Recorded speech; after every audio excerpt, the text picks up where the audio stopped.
Hello everyone. In this video, I'm going to talk about IELTS and TOEFLs.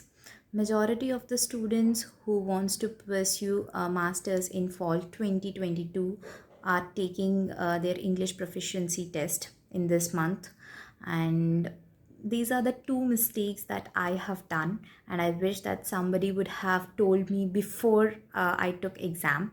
So these are the points that I want to share with you guys, and hopefully it will be helpful for you too. University of California, San Diego, and another one is North Carolina. And these two universities I had to remove from my list, and these are the reasons that why I had to remove these universities from the list. First thing is University of California, San Diego is not accepting any other English proficiency test except TOEFL. I didn't knew about this. I just came to know that TOEFL is bit harder than IELTS, and I thought that okay, like everyone is accepting, like every college is accepting both TOEFL and IELTS, so why not to go for IELTS? I prepared for IELTS, but the thing is, rest of my profile like my GPA and the course I am taking, the projects that I have done, everything is good enough for UCSC, but I cannot apply to that college because I don't have TOEFL scores. I have taken IELTS. That's why I cannot apply to that college.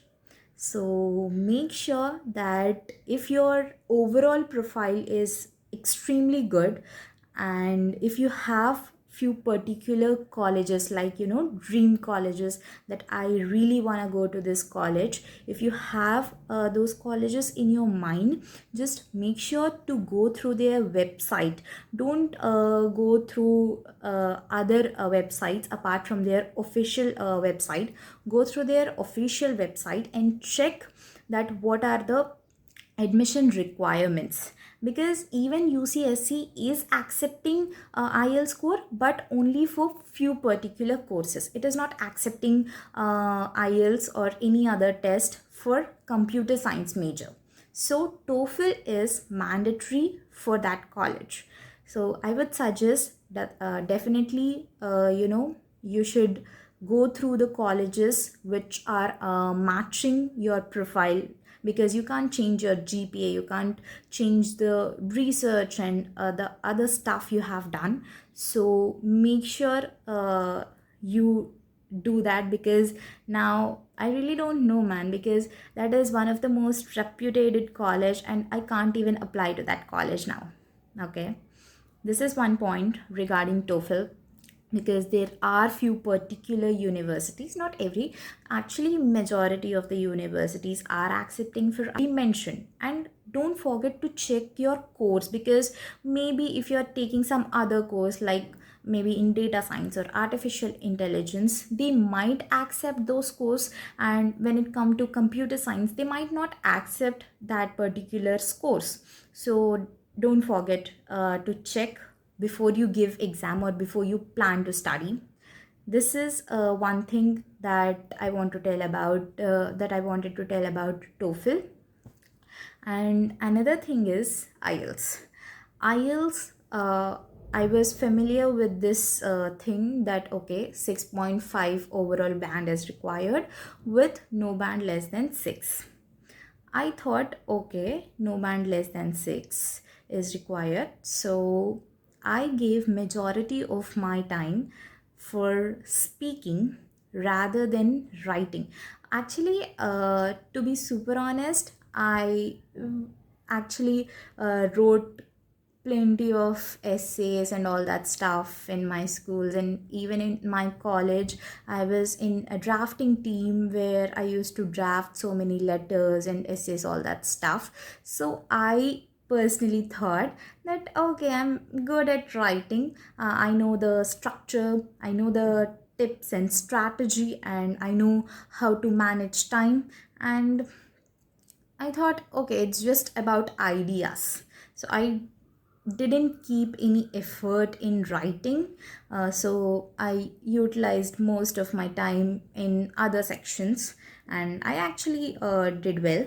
Like, as I already said, that I scored 7.5 overall, 8.5 in listening, 7.5 in speaking, and 7 in reading. Okay, fine, 7.5. I'm super happy. Everyone is super happy. And there is another college which was in my mind. I didn't check anything because I thought I just checked the course that was offered in their curriculum, like computer science. I was like, okay, fine. And it was in my list, that is North Carolina State University.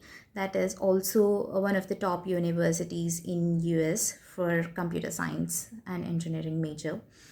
So after my IELTS result, I started shortlisting universities, and when I checked that what are their requirements at this point, then I officially checked, and it was mentioned that they required only 6.5 band, like overall band they required only 6.5, but they require 6.5 in each and every individual module.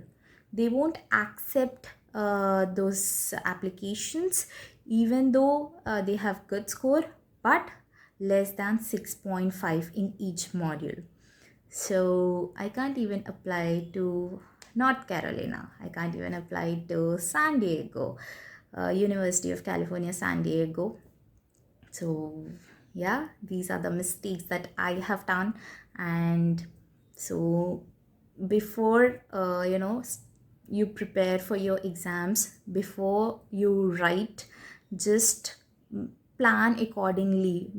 As you know, some universities require only 5.5 in writing and 7 in speaking. So just make sure that you are familiar of the exact requirements, because if everything is good and you're not getting an admit just because of single point, just because of a plan, then definitely you are going to feel regret. So that's why uh, just be careful, plan everything accordingly, uh, according to the university which you want to get in.